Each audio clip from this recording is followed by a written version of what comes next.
dulu, hiduplah seorang janda di sebuah bumi yang jauh dari kota di pulau Kalimantan Barat.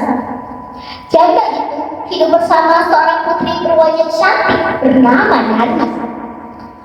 Darmi selalu tampil menggunakan perhiasan dan pakaian bagus.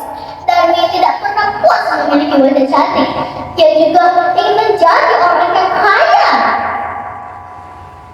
Sifat yang dimiliki Darmi tidak secantik wajahnya.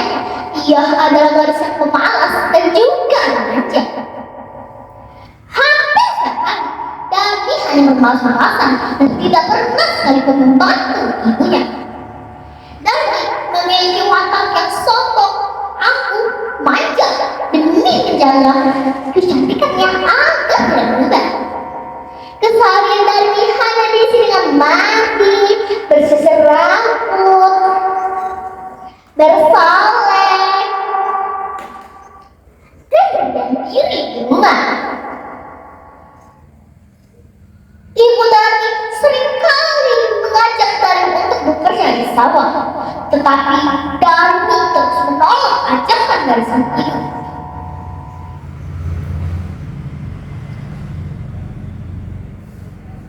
Nah, bagaimana jika kamu membantu ibu?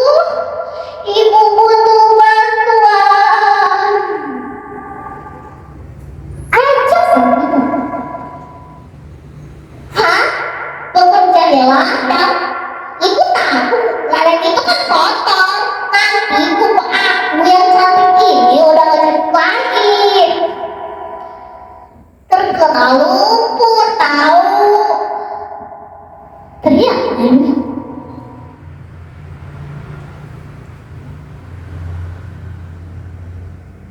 Apakah kamu tidak kasihan dengan ibu?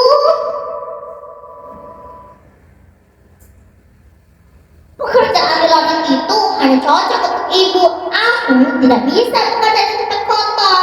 Lagi pula muka ibu udah keriput, jelek, gak bisa diperbaiki lagi. Ibu jangan mengeluh, itu tuh pekerjaan ibu tahu. Teriak Darmi.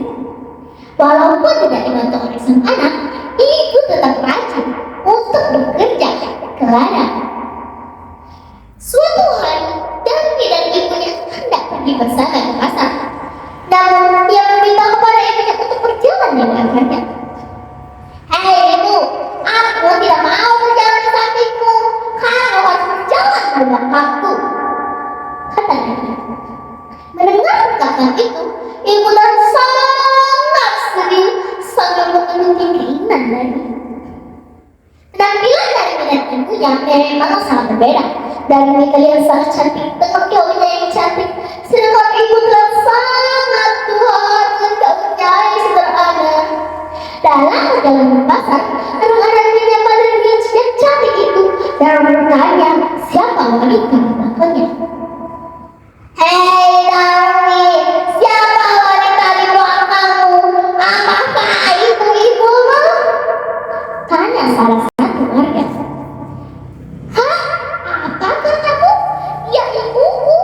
Mana mungkin? Ibuku bukan tinggal di sini. Ibuku bukan pengusaha besar. Dia adalah pembantuku yang miskin.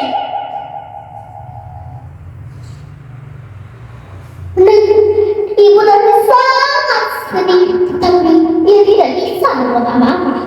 Namun semakin mendengar ucapan Darmi, perasaan ibunya semakin kecewa dan merasa mendapat penghinaan.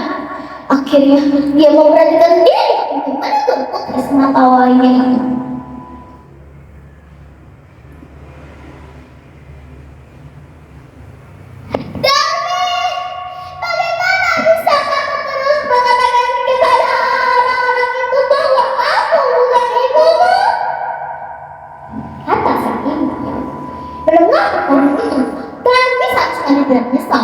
Ia justru mengeluarkan kalimat-kalimat tidak pantas kepada ibunya. Aku harus melakukan itu jika aku tidak ingin ditertawakan oleh orang. Jika mereka mengetahui bahwa kamu adalah ibuku, kita akan melihat sangat berbeda.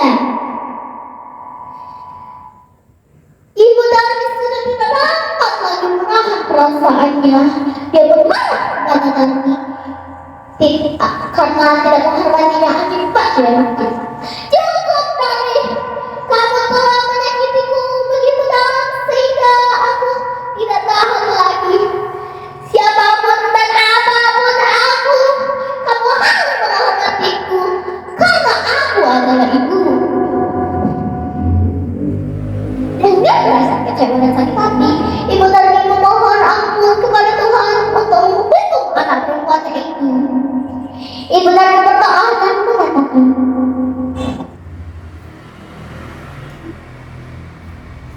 Tuhanku yang terkasih, aku tidak tahan dengan tingkah laku anak perempuanku. Tolong beri aku batas apa yang dia telah lakukan padaku, ya Allah. Tanpa waktu lama, Tuhan langsung mengabulkan doa dari Ibu Darmi. Perlahan-lahan, kaki Darmi tidak mulai bergerak. Bagaimana ini? Bukan ibu tidak bergerak. Tolong angkat aku, Bu. Namun, semua sudah terlambat. Tuhan sudah mengabulkan doa dari Ibu Darmi. Dan secara keseluruhan, tubuh Darmi berubah menjadi batu. Sehingga banyak orang menyebutnya batu menangis. Bagaimana teman-teman menarik dengan ceritaku? Nah, kalian tahu tidak apa yang harus kita pelajari dari cerita ini?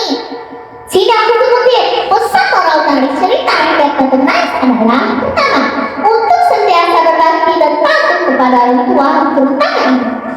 Dua, kita juga tidak boleh sombong dan angkuh, terutama hanya perasaan diri kita cantik.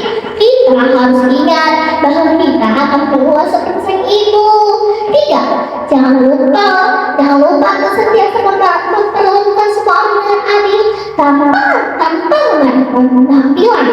Empat, sebagai anak harus berbakti kepada orang tua, dan sebagai anak harus taat kepada orang tua. Lima, jangan menyakiti hati orang tua, baik itu melalui lisan maupun tindakan. Sekian cerita